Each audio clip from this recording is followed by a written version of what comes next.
Hello, welcome back to Missionary Ramblings podcast. I'm Steve Hendrix, your host, and today I have with me Austin and Sherry Brookie. They're friends of mine. I've met many years ago through Austin's mother. She went with me quite a few times that she's been on the podcast, and they were at our church and things like that. But they have started up a project called Paid in Full, and I'm going to actually let them introduce themselves and tell you a little bit about that project themselves. Sounds good. Thanks, Steve. Thanks for having us. Our charitable organization, we started about a year and a half ago, I think, April 2020. It's called the Paid in Full Project. And what we have kind of three main goals. Our first goal is we aim to help and serve others through short-term financial need. So people in our community who are experiencing financial difficulties and need funds to pay utility bills, medical bills, potentially food and grocery bills, anything they're kind of, need help with in a short-term way as an act of kindness. That's our main goal as the organization, is to meet that need. And then our second goal kind of ties into that. Once that need is met, it gives us the opportunity to share our faith, share, good news about Christ and the kind of things he can do for them in their spiritual debt. So we kind of handle their actual debt or an issue they're having, struggling with financially. And that leads into a talk potentially about their faith and a debt that, Christ can fill. So that's the name of the project. It's called the Paid in Full. It has a kind of a double meaning of, paying a debt in full they have to kind of get them over the hump in a short-term financial difficulty they're in. And then also talking about Christ and the way he can pay their debt, their spiritual debt in full, and what that means as far as their salvation and their walk with the Lord. And then our third goal of ours is to, once they have, their need met, they're over the hump of their short-term financial difficulty, is to kind of teach them and personal financial education to kind of lead them into some of the right paths and choices they can make in their personal finances or their family finances, so they can kind of avoid having this trouble in the future, potentially. So it's kind of a threefold goal in mind. Is kind of the way we think about it, but our main goal is really just an act of kindness. We ask nothing in return, just to help a family through a short-term difficulty. There's a lot of charities and organizations in town and nationwide and worldwide that help with financial help, long-term care, and there's unemployment, and there's homeless shelters, and those are kind of things that are kind of bigger than us. We're kind of a small operation, but our aim is local upstate South Carolina community and just helping someone over a hump, a short-term hump. That is kind of a hole in the system. Not a lot of help is out there that we found for that type of thing. So that's kind of our goal. Fantastic. Thank you. All right. Like I mentioned before, I like to start these off with a prayer just because we are a Christian group, and I do want to ask God to kind of guide our conversation. So hopefully we will talk to some folks out there that may be wondering, how they can get involved or what they can do. So hopefully we'll touch upon something that will help somebody who happens upon this broadcast. So let's go to the Lord in prayer. Dear Heavenly Father, I thank you so much for Austin and Sherry joining me today. I thank you for the opportunities you have provided for me to do this podcast and to talk to people who are doing different kinds of work in your world and to help your will along, and so that we can all understand different things we can do. I thank you for all of that. I pray that you bless this conversation today, that if anybody out there is considering something like what they're doing or interested in joining something like what Austin and Sherry are doing, that you help us speak to them, help us carry the message forward to them, but also maybe if somebody is in need of their help, also that they get to join in and hear what we're doing. So all these things we lift up to you, Lord, in prayer, and pray that you bless this conversation in your Son, our Savior, Jesus Christ's name. Amen. All right. So you've kind of covered a little bit about what Paid in Full project is and what it does. How did you feel called to do this type of project specifically? Well, Stephen, to be honest with you, it was at first when it was coming about, and we were looking at trying to get ourselves out of financial debt, it was really more of I would say, a selfish ambition. Um, we, we're young, we're just normal. I'm a school teacher, elementary school teacher. Austin's a computer engineer. We had our children later, maybe 8 years after we got married, and so we were able to save up a little, what we thought was a good little nest egg, and go from there. And we thought, oh, it would be great if we could try to really hamper down and pay our house off, and we might even move into a nicer house. We might, have a nicer car, or things like that. We've always been financially conscious and aware. But I think for the initial beginning, we're two very ambitious people. And so when we see a little goal or a project, we like to kind of see if we can tackle it. And a lot of them have taken years, but then all of a sudden, as we're planning this to pay this off so that we can maybe, try to find, I guess, what society would tell you is the finer things in life. About 2.5 years into our 5-year plan of paying off our home, God started speaking to us. We're both from Greenville. We love this town. We love the people of our community. And about 2.5 years in, we were sitting in church and we were listening to a message. The week before, I think our pastor was challenging everyone to do the 10-10-10, which is like give 10 more minutes in prayer, 10 more minutes of your time, and 10 more dollars of your money to try to grow the community. So, we took that challenge. And then the next week, we, left our church service just kind of talking about, we just feel compelled to do more. We just feel like the Lord has really blessed us. He's given us so many things that we're so thankful for, and we just need to help some people. We just need to do it. So I think it was about 2.5 years in, I distinctly remember our mindset shifting. About 6 months after that, we started looking into things like 503Cs. We started looking into, do I need to contact a lawyer? How do we do this?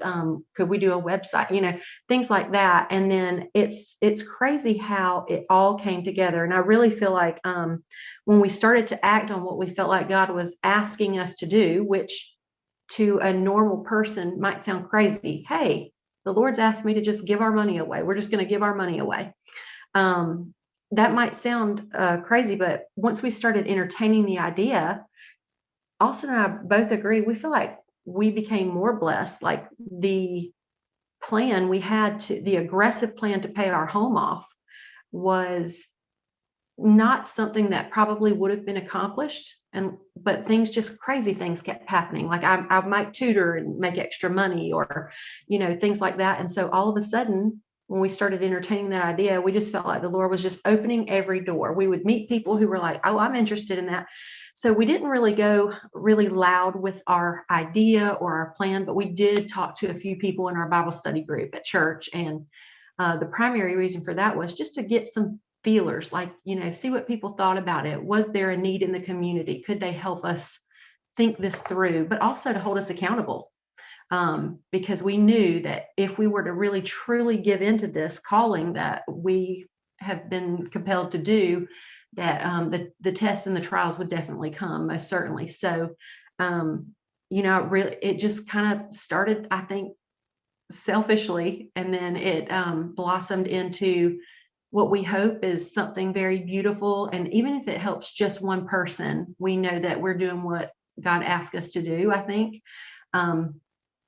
Because of that, we are a low budget, little 503C in Greenville, but, we know, and we've seen in our own lives, like God can make very big things out of very small things. And so we hope to one day, make even more of an impact than we currently are making, we hope. And I'll add to that real quick. Like she said, like basically our original goal was to pay our home off in 5 years and be completely debt free. The whole Dave Ramsey thing, and that was great for us to get on that path, and we ultimately met that goal. But like she was saying, like halfway through our process, we realized we're not going to finish this goal and just go buy. A lot of people do, and it's fine. Go buy a bigger house or a car, or go live in a way that it's more comfortable life, and that's fine. And that's people do that, and that's fine. But I think for us specifically, we were called to take that money that's freed up when our debt's gone, and then just use it to help other people. And that's what we try to do, basically. Excellent. Yeah, I'll mention a couple of things there I want to hit on a little bit. You talked about the fact that you taught with like your Sunday school groups and things like that because you wanted them some accountability. And I think that's a lot of people out there that want to start projects and it's in their head and they keep it in their head and they don't ever vocalize it to other people sometimes because they're afraid of how people will receive it. But it's so important to have people not just to give you support along the way, whether it's just verbal or emotional support or prayers, but also, like you said, hold you accountable. Hey, how is that project going? How is it working? Are y'all reaching your goals? When I first thought about becoming a full-time missionary, I verbalized it and people kept asking me and it kept putting pressure on me to keep dogging after the fight, to find my spot in the world, and had it not happened, I might not have stuck with it long enough to actually do it, to find my spot that was right for me. But yeah, I think people should get people involved early on just for that purpose. People ask questions and it keeps you accountable to what you're supposed to be doing. What you feel. I'll be honest with you. Yeah. If we would not have done that, Stephen, we actually, our small group leader talked us off the ledge one time when we were, I came home from work one day and there's a power line in the back of our home and they, that I guess is called an easement and the utilities companies can come out there and clear cut. Well, they did. I came home and the entire backyard was just clear cut. I mean, I was devastated by that. Me and the kids had like little bunnies out there, that we played with, foxes.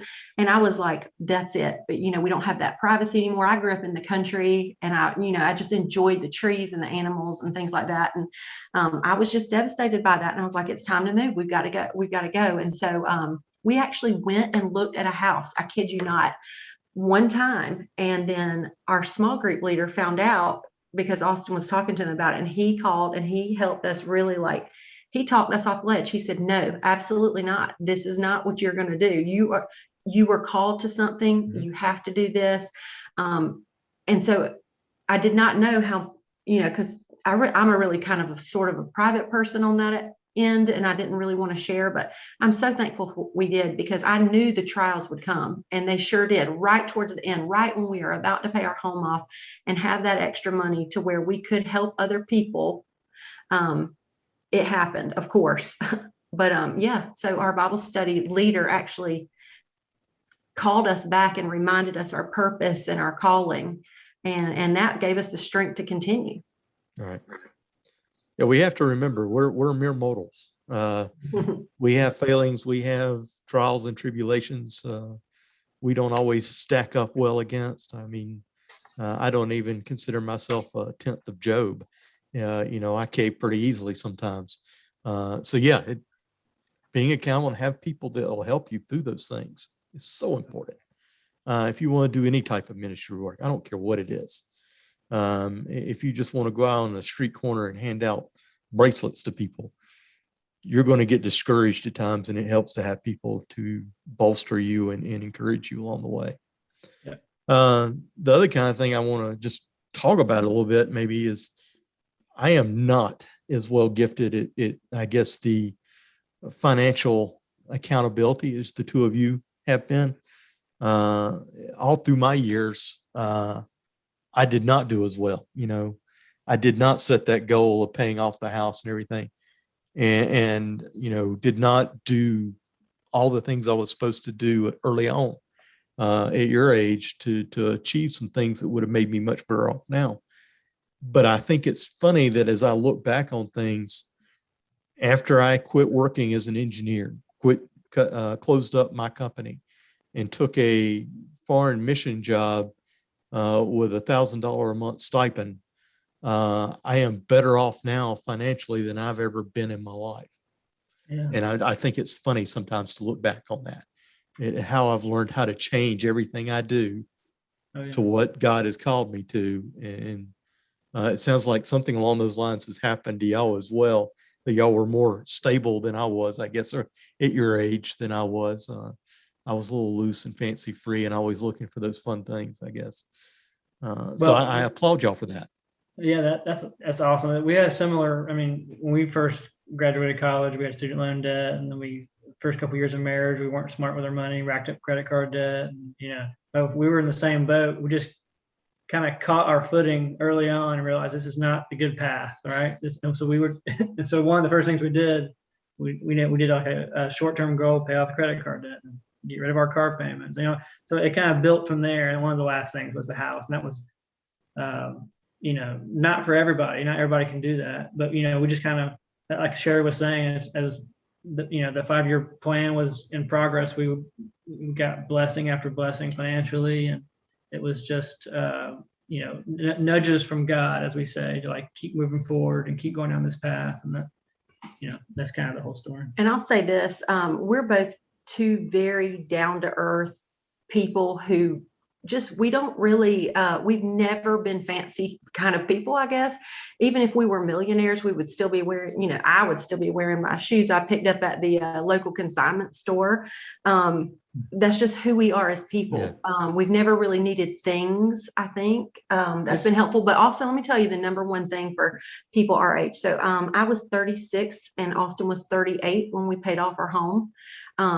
And I think a key to that is living below your means. So when we bought our home, we bought a home that was under our budget. And we were, we did buy it during the financial crisis. I think it was like 2009 or something like that. So, all the mortgages were it was a bad time for home buying at that time.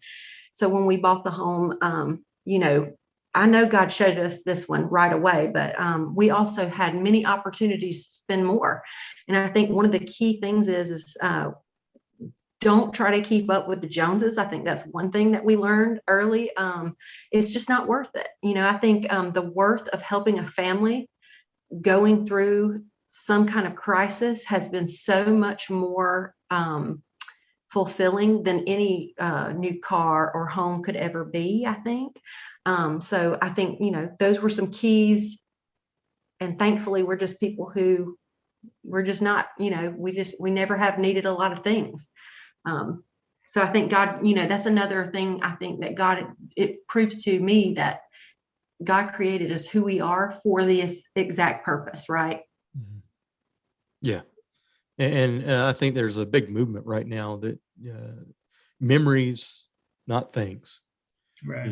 So instead of racking up things, rack up memories, especially for families with the kids, to have those memories with the kids, and the kids to have those memories, especially.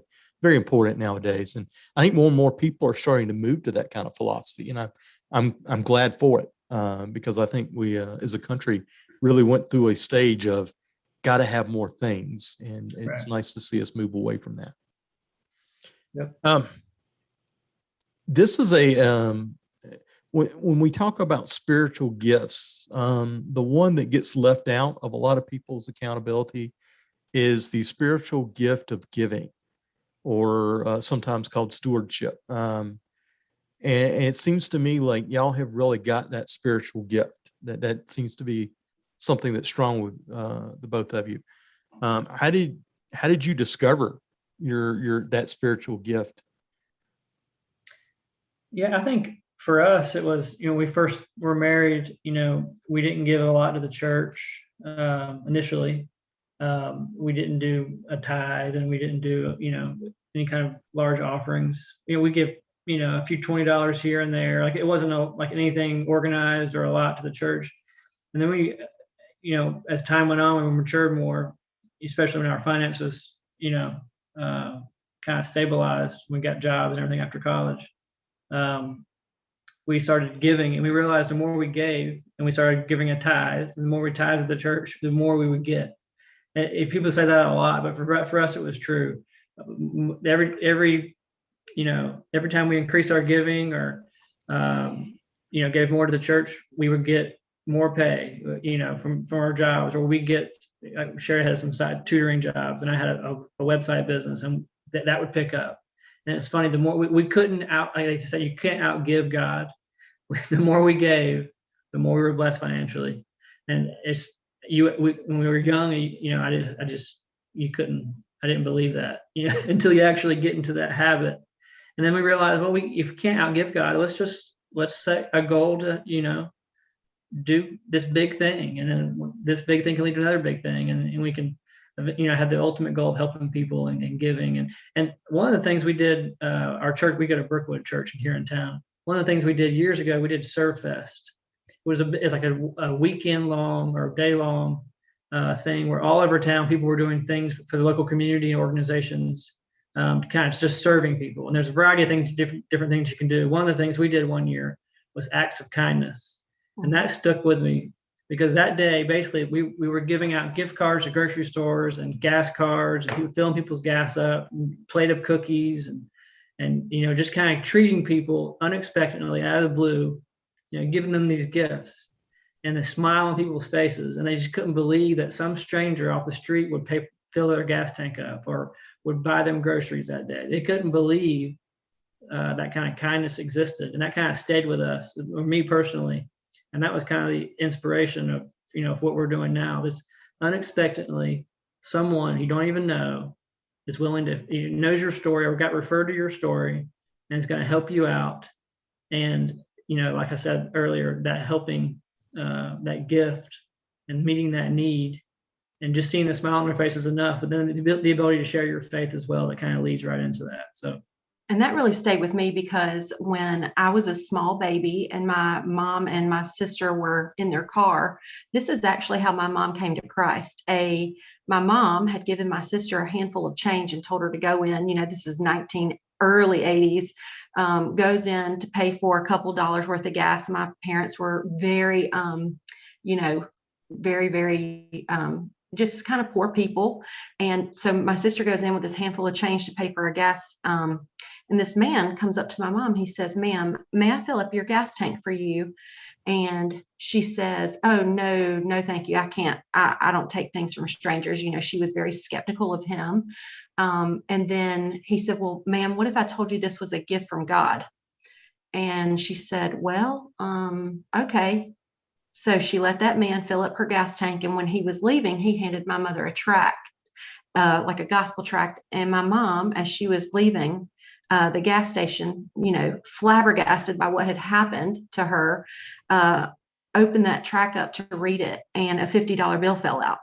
And that $50 bill, she had been praying somehow, some way for $50 to buy it. It was Mother's Day. And so she wanted to buy her mom a present, and that fell out. And that right there impacted my mom. So that was the first seed planted for my mom. And then within the next 6 months, some ladies came out knocking on doors, witnessing, and my mom accepted Christ. So for me, it's been easy. I've always been the first person to give. I feel like that's very easy for me. I know that's a skill. It was not easy for Austin to give when we first got married. I think to any couple, you should know that that's a process of giving. So I would write a check for whatever. It didn't even faze me. I always have been like that. And then Austin, I think it was more of a process for him. But then I would notice him, he'd do a little more and he'd give a little more. And then we were all of a sudden writing these huge checks for our tithes. But that's what we were supposed to do. And I feel like by doing that, we eventually got to the point where it's just what we do now, but we did take that step in faith. But like I said, it is a process. And some of that process is challenging yourself. Like our pastor challenged us, pray 10 more minutes, pray, give 10 more dollars, things like that. And so it's not an easy thing for people to do because, that trust, like Austin said, is not there. sometimes, especially if you've not experienced that in your lifetime and your walk in faith with Christ. But I think through the process of slowly upticking, God will reveal himself to you and the things that, he wants you to do. And for us, it was to give. And so it's an interesting thing, but definitely acts of kindness from that surface and stuff has just been one of the things that have just impacted us tremendously. And then, me knowing that personal story from my mom, I know the impact. It has an internal value, because of that. I'm a Christian, and I hope that my children are Christians. So it was the gift that day at that gas station that kept on giving. That's a great story. Thank you for sharing it. All right. Any specific Bible verses that have kind of led you into this ministry or that you feel strongly about as you share this ministry with others? Yeah, we have our website is thepaidinfullproject.com. We have a few listed on there, but some of our favorites that kind of fall in line with our goals is 2 Corinthians 9:8. It says, "And God will generously provide all you need, and then you'll have everything you need and plenty left over to share with others." So that's kind of our mantra, right? Mm-hmm. God, you can't outgive God, and God will provide everything you need. And you're trusting Him, and then you'll have an overflow, and the overflow, we think should be helping others. That's kind of our mantra there. And our second one we have is Philippians 4:19. It says, "And my God will supply all your needs from His glorious riches, which have been given to us in Christ Jesus." And that's kind of what we share with people when we kind of mentor them in personal finance, health. A trust in God is important. Just know that God will supply your needs. You may feel like, you're short on the money for the month, or you don't have enough food in your pantry to, for the week. But first and foremost, trust in God, and God will get you through that. Time in your life where you think you just need more than you have, and God will provide for sure. That's great. Those two verses you mentioned kind of bring me up to something I didn't mention in our pre-questions, but I've had this issue sometimes, especially in Tanzania, but Peru some too as well. A misunderstanding sometimes of what that means to be blessed in riches. And I kind of go back sometimes to the Lord's Prayer about my daily bread and remind them of the story about manna and how they could get manna as they were traveling enough for the day. And on the weekend, on Saturday, they get enough for 2 days. But if they got any more than that, it would go bad. Right.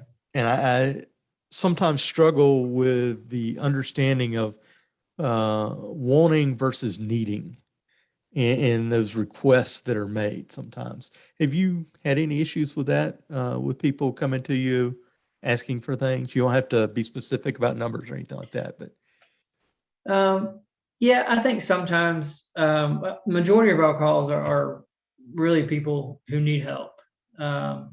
People get referred to some people who just, about to have their power cut off. And this particular case was wintertime. It was a very cold winter a year or so ago. And so we have a lot of stuff like that. One guy's those are needs. Yeah, exactly. Those aren't wants, those are needs. Exactly. And one summer was really hot summer. I think it was last July. A single father who was working. Of 5 children. Yeah. He got referred to us, and the AC went out, and they were already kind of scraping by, and it wasn't something that he had the ability to pay for anytime soon. And it was mid-July, and it was hot, and he had 5 kids at home. And remember, it's COVID. Yeah. So they couldn't go anywhere. Right. It was during pandemic, so at the house all day, every day. And he's in construction. He's out trying to work and bring home, pay him food for the family, and they're just stuck in that hot house. So those are definitely needs. We get a lot of needs, but occasionally we'll get a few things. I think we had a request a couple months ago. A young man wanted a car. I think he may have needed a car to get to work, and I think so. It's a need in some respect, but he was asking for for something I think, our organization is not quite big enough to, pay for a car for somebody. We actually did donate a car to a family. A friend of ours actually had an extra car. We did donate a car to that family who had no car at the time. And they were trying to get to medical treatments to receive chemotherapy. Right. That was an absolute need, because those are daily treatments. But I will say that, yes, there have been some strange things happen, but we do try to have like 3 forms of reference. So that might be a copy of a bill. It could be a personal reference from a friend. It could be a coworker wrote you something. We try to, we helped a family with short-term housing, and one of the ways we did that was they sent us a bill. So there's a copy of a bill, and they got a front office manager to write, that they had been current until recently. So there's a small process that we've learned to implement here. Yeah, and we try to weed out the wants and the people to try maybe try and take advantage of what we're trying to offer. So we try not to give any cash to anybody. We try to pay a bill, or we try to pay, get a gift card for a grocery store, or if they're needing groceries and their money's tight. So, and one of our rules is, we try to stick by is when we do help a family, it's a one-time thing. So you might take advantage of us accidentally once, but you can't, but since there's so much need in our community, we can't. Our goal, and we're not very big yet. Our goal is to just kind of help a family one time, meet a need, and then that's kind of it, for now. Eventually, I think we'll try to get bigger and have ongoing support for people who really need it. But so it's hard to take advantage of our organization more than once, simply because we have that rule. It's a one-time thing. And it's a hard thing for any type of ministry organization. You always are trying to weigh helping people and also protecting those who are giving from being taken advantage of. And I think that goes for all types of ministry projects. We deal with that in various overseas missions. About we want budgets. We want to see how you're spending your money and things like that, simply because we want to make sure we're good stewards of how we distribute the money people have entrusted to us. And I'm sure y'all are the same way. You're trying to be as good a steward and trying to be as loving and as open, but it's a delicate balance that you play along those lines a lot of times. For sure. And we try to be good stewards of donations that come to our organization. We're very blessed. We have some people who do reoccurring donations to us monthly, a few times a year. We do donation drives every couple of times, maybe 2 or 3 times a year, to kind of raise money for a project that we have ongoing. Most of the funds are donated by ourselves, but we have been very blessed, and we have been very encouraged to see a lot of donations coming in to kind of help the organization. And they see what we're trying to do, and help us. And we don't want to take that for granted or take that lightly. That's hard-earned money that people are donating for a cause. And we just don't want to, we want to make sure we do our due diligence and we're actually helping people who do need help, with those funds. Yeah, and we have very low costs. We try to keep all of our costs down. Austin, does our website for us. I write a lot of our content, just being a teacher and an engineer. We don't have any staff. We do really everything ourselves. I have, I've made calls to power companies. Austin's made calls. We've called doctors. I've got nurses. Our friends who own Bella Vista Dental, we've made phone calls to them and said, hey, can you help us with doing a dental work even? So sometimes we just run into really good friends and connections and people who are also willing to support us in that way. So they may not even be supporting us financially, but they're sharing their gifts with us. So that's been very helpful. One thing I've talked about on this blog quite a few times in the past is the fact that I'm a huge believer in the fact that everything we do related to missions has to be relationship based. If it's not relationship based, it's just not really digging into anything. And a lot of times that relationship basis has to be to understand what people really want as opposed to what they think they want. But also from what y'all were describing there, it's a relationship basis to understand people who want to help, who may not know the way that they can help, but through their relationship with you that you build and strengthen and work on, y'all find ways for them to plug in and do things like dental work or, helping in other ways. But y'all seem to have built a lot of relationships along those lines where you're offering people opportunities to jump in and help they may not have known about otherwise. Yeah, we even had a friend of ours, I believe her 10-year-old daughter was baking cookies and doing bake sales at farmers markets in Fountain Inn and Simpsonville, and she would give a portion of her proceed to the project. She did, and she has a little heart for Jesus, and she baked so many delicious treats, and she was able to donate over $200 to the Paid in Full project. And she was our first business partner. She was our first donation. And I'm going to tell you that $200 made the biggest impact, because we used that money to get that family of 5 who was stuck in a home during COVID, an air conditioner. And, to fix that air conditioner, it didn't cost too much over that. Now, is that not really sweet and special? A 10-year-old. That's like Jesus noting the lady who gave a penny and saying, that was all she had to give. You hear a story about a young girl like that who's really stepping up to the plate. And what's funny, another thing with that, the guy who we sent out to go fix the air conditioner, we met him because his name was on the air conditioner in our home. So we met him, Austin, we bought this house, his name was on there, and he had been installing them. And Austin said, I'm gonna call this guy one day when we needed some Freon or something. And we've just been friends with him ever since. So we sent him over there to what we thought was a completely depleted air conditioner. And those can be thousands and thousands of dollars. And he is so skilled and knowledgeable. He fixed that thing for $200 or something, exactly what our friend's daughter raised.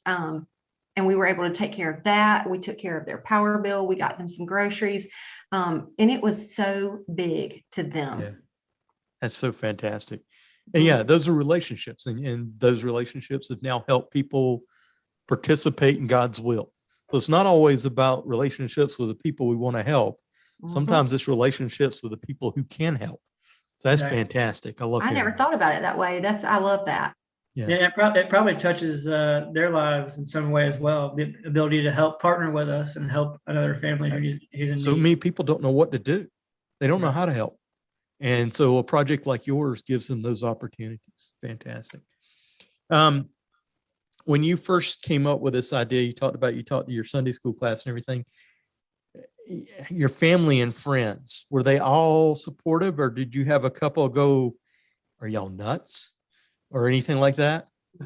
My mom, Carly, she's a part of our board. So a lot of our projects would come up to the board to kind of determine if it's something that we want to do, and that's kind of our process. We can talk about in a minute. But yes, she was aware of it, and she was encouraging. Thought it was a great idea, and she's been a great partner with us during this whole process. Yeah, she has a heart for missions. Yeah, she's great. And we actually didn't share it with a lot of people, simply from our family, simply because we just we had a few friends knew about it. We didn't want to broadcast it to them, besides about a few of us, just simply because we didn't know like when we actually complete it.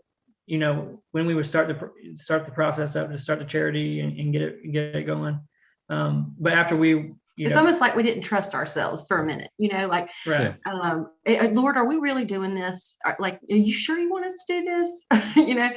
So, that was a little part of it too, is like, let's just make sure we have, let's make sure we have the legal paperwork. Let's make sure we have everything rolling, on the internet for the people to see. And so we really didn't tell anyone, because in a way we wanted to just be careful, I guess. But they've been definitely supportive since we've launched it. My sister's donated a couple times. My dad's donated. So it's one of those things that they're starting to see, and what we're doing, and they're liking what the goal of it is, and they're supportive in that way. But we just didn't tell a lot of people before we launched it. I think also too, the reaction you might get from what are you talking about? You're gonna give your money away. You're just going to give it away, without going into all the details of the vetting process and all that. That does sound a little off. And so, once we worked out the kinks and rolled it out, then everyone was like, oh, okay, I get it. I see what you're doing now. And you can see the gap in the services around the community. There isn't anything short term. There's some housing for people, but there's a huge process for that. They have to wait 3 months sometimes on a waiting list. And it also helped because, Malden, one of the churches in Malden that Austin's mom attends, they have a housing facility where they are partnered with a program. They let people in. Well, I think one time a family was like needing some furniture. They had finally gotten out of that home. They were going to their own home that they had waited on for several months or whatever. And the difference between them having their furniture in their home, the one that they were, getting access to now, they were finally getting a step up. They just didn't have the money to pay the $500 storage fee to get their furniture out of storage. And I looked at Austin, I said, that's something that we could do. That is a short-term thing that we could do to help this family. They've lived in this home provided by the church for X amount of months. They finally have been approved. They finally gotten housing that would match their income. And now they don't have a bed to sleep in. That is something that we can do. And so really, those kinds of opportunities were presenting themselves as well. But we can do that for them. We're called to do that for them and to help them. Mm-hmm. To have a bed to sleep. It was their own furniture, but they couldn't pay the bill. I didn't have to go out and buy new furniture for them, but we could pay the bill. It sounds like y'all are a lot more flexible than the programs I do know about, because most of them are geared towards specifically, we'll pay your electric bill 1 month. We'll pay this bill 1 month, but they only pay a specific type, 1 or 2 kinds of bills. Whereas it sounds like y'all will probably handle multiple kinds of things that they could do. They still need to present a bill, but it's different things other than just a utility bill. So y'all can help in other ways where people sometimes really need help. Like a repair. We can't do everything. Like I said, we're a small organization, but it's opened our eyes to how much need is out there just in our local community, just in the upstate. It's a lot of need, and it's a little overwhelming at times. So we've had to be, just careful that we're good stewards with the money that we have, and we're doing the right thing with it, and but we can't take on a big project, but we can definitely plug holes in people who need, this short-term help. Yeah. And also we can't choose anything because everything, which we want to, now that we're helping people and we see how that changes their lives, we want to do more. But like we said, 90% of the funding is from us, from our income, and we're not rich people by any means, a teacher and an engineer. We've got 2 small children. But with what we do have left over, we've been called to use it. And thankfully, others have been called to give and serve as well. And so I think we've met more need just because of those simple facts. But that doesn't mean, this started the day, I feel like it's almost the day of the pandemic, right? Is when this whole thing started. So we're very young, but we've also been going during COVID. So we haven't had the opportunity to meet and, grow our funds and things like that. We're just a little bit social media based right now. So we've had to do more, but also, God's given us the opportunity to prove, to him that we're going to do what he asked us to do, I think, through this time. And so in the future, we do hope to get bigger. Well, I one of the other questions I wanted to ask you is how anybody who's listening to my program can help. There may not be many of them yet. But what I'm going to do is put the link to your website in the show notes and in the blog and things like that. So if anybody is out there and they've heard the story from Austin and Sherry, consider going to that website, reading through some of their success stories, and also, maybe consider contributing to help further their cause so they can reach more people. On that website, you've got a lot of projects that you have completed. I didn't see any current ones on the list, but what do you have on tap right now that you're looking for funding for? Anything specific? Yeah, the tricky thing is a lot of times a need will come in and it will be so quick the need needs to be met. We don't have a fundraising lead up time to meet it. So oftentimes we have funds in place, for the organization account that we kind of use anytime we see the need, and we kind of broadcast, what we're doing on there. We don't put any names, of course. It's all anonymous. Who's giving is anonymous, and who's getting the help is anonymous. But last year was a big success for us and touched a lot of people, and we got a lot of good feedback from. Was we're going to do a Thanksgiving donation of meals. So last year we had 6 families who referred to us. Actually 5 families and an organization that we help with, but 6 meals. We partnered with Bucky's Barbecue in town. We get a big turkey, 3 or 4 big family style sides, drinks, pumpkin pie, apple pie, and we donate to that family so they don't have to worry about cooking Thanksgiving dinner that day. It was all delivered in the morning. They could, heat it up and get it cooked for their family that day. And that was a great success for us. It touched a lot of people these are people who were going through medical hardships at the time. They, couldn't get out of bed and cook really, a big meal for their family. People who were having financial difficulties. And it was a blessing to them and a blessing for our kids, because our kids were involved in delivering those meals on Thanksgiving Day in the morning and just kind of dropping them off, meeting these people, shaking their hand and just telling them we love them and here's and pray with them. Yeah, we even got to feed one nursing home facility, the staff there, because they're not home with their family. They were recommended to us. And so we, of course, picked them up. That will be upcoming as well. That's in November. And there's always a need. So I'll say that it may not look like we're projecting that to the community at the time, but there is always something going on in the background where we're helping someone with something. And we found that there's so many needs just right here. And, sometimes it's heartbreaking, and sometimes, you want to do more than you really can. But it's a prayerfully considered thing. So when someone's recommended, it's really prayed over, and we really just ask God to show us, where would you have us serve these folks? Sometimes it's I can't help you, but I know someone who does. Just working in the local schools, I have connections with some community partnerships that will step up and help, and I can get them in touch. I have friends who are nurse practitioners who are willing to listen to these young moms who have things with their babies, and they want to call them and get some advice, just because they just don't know. They don't have the resources to talk to anyone. So it just depends on what it is. Yeah, I think the holidays is a big time. We get a lot of referrals. People having trouble during Thanksgiving time, Christmas time.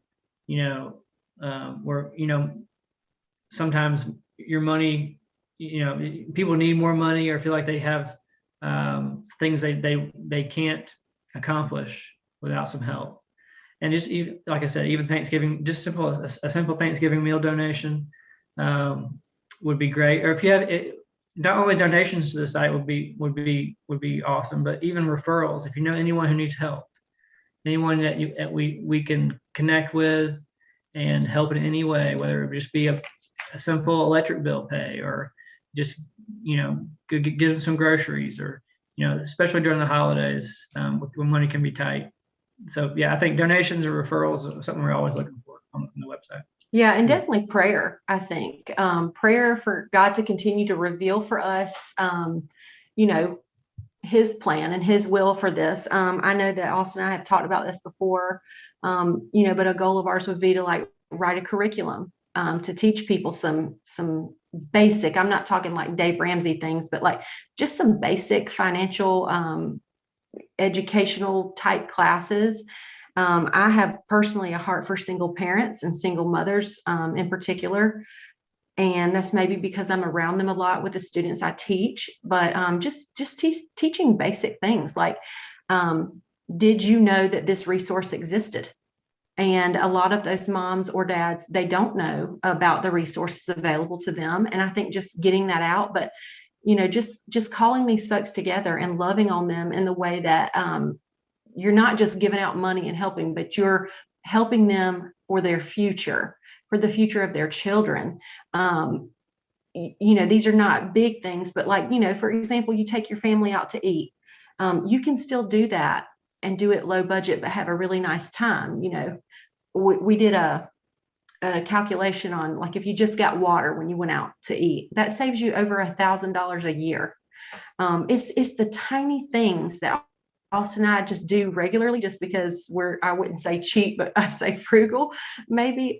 It's those things that really, they really add up. So, we don't go to the grocery store really. We order everything online because that helps you to, we go pick it up at like the grocery pickup, but that helps you to stay in your budget. It helps you to not see the thing on the end cap, and buy it. So just little things like that, people in this busy world, they don't have time to think about, but if someone points it out to them, I guess, they're like, oh yeah, and those little things right there, they add up and they free up cash to help them snowball their way out of this thing called debt, so that's a long-term goal, I think, in the future, is to have that as well. This is fantastic. There's one other thing I noticed on your Facebook page. Y'all were showing pictures of people tipping, some specific thing y'all were promoting, or can you tell me about that? That was Sherry's idea. So in the pandemic, the service industry's been hit hard. They're overworked, they're understaffed. People get angry with it because their food's not there fast enough, or their order's wrong, and these poor people are just overwhelmed, especially during the pandemic. A lot of people are out with unemployment, and these places are just kind of, getting by. And every day is like a new challenge for some of these, especially restaurant and service workers. So one of the ideas Sherry had was to just start giving a large tip, a noticeably large tip. So just to bless someone who's in the restaurant industry and have families. And she talked to a girl who was engaged to be married and was moving soon, and could obviously needed a little bit extra help and money to kind of on this new life path she was on, and she was excited about moving to a different place. And Sherry, on the spur of the moment, we decided, let's give her a big exorbitant tip and write a little note to her, encourage her, and kind of share our faith in a little note, and maybe to kind of make her day. And that kind of snowballed from there. And I think we did it, 5 or 6 different times. And we had some friends we kind of encouraged to do so, and they started to do it. And so I think total amount, I think we tipped over $500 in large tips to help people. That's when we started counting it. We have been doing it before just because we felt led to do that, because you got to think, some people would think, why would you do that? That's crazy. Well, these people serve our families. I know I really count on them when I've worked all day and I have kids in sports and things like that, and here they are taking on sometimes 2-3 different roles at one time, and that just kind of weighed heavy on my heart. Everywhere you went in town, there was a help wanted sign. But I got, it was the relationship thing. My gift is my superpower is I can talk to a brick wall is what I've been told. So I just struck up a conversation with this young lady, and she was really overcoming some things in her little young life that a lot of people probably will never face. And hearing her story about how she pulled herself out of that situation and had overcome some illnesses and things like that, and the goals that she had set for herself, it just made my heart feel as if I want to help her get there. I want to see her be successful. And I don't know, it sounded to me like she had never really had a good cheerleader before. And so I felt like God was saying, you know what, just help this young lady take another step. And I didn't, we may not have helped her take every single step, but one step forward, when you've had a really hard situation, I think is, that's the key to the next step, right? And so eventually I hope to see one day her accomplish the things that she shared with us at that meal. I'm thankful for our friends and supporters who also decided to do that as well. We actually got several thank yous through our messenger for the thing where, so-and-so at this place heard about it and they just wanted to say thank you for acknowledging them during this hard time. So, it definitely blessed people, we know for sure. I heard it best.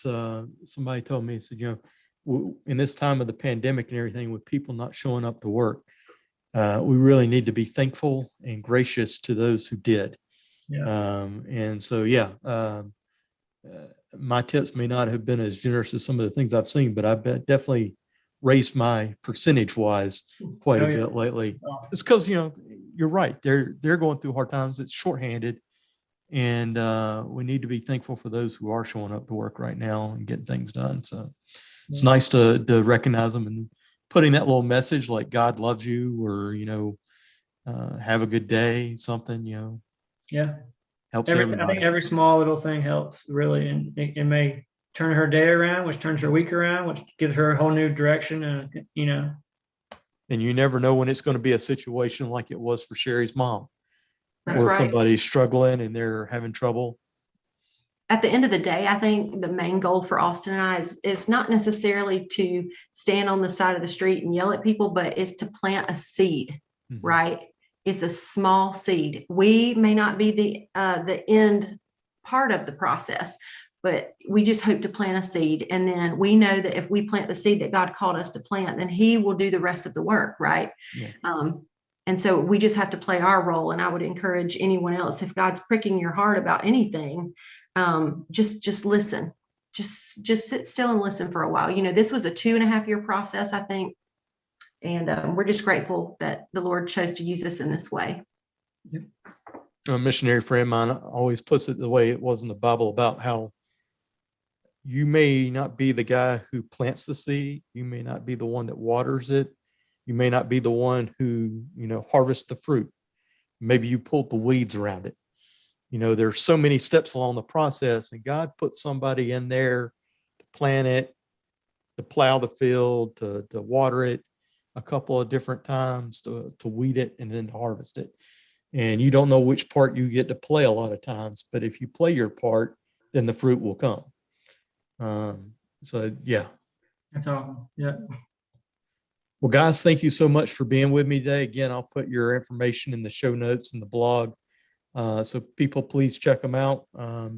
It's called the Paid in Full Project, and they're doing good stuff. So again, thank you for being with me today, and good luck. Thanks, Steve. Thank Appreciate it. you.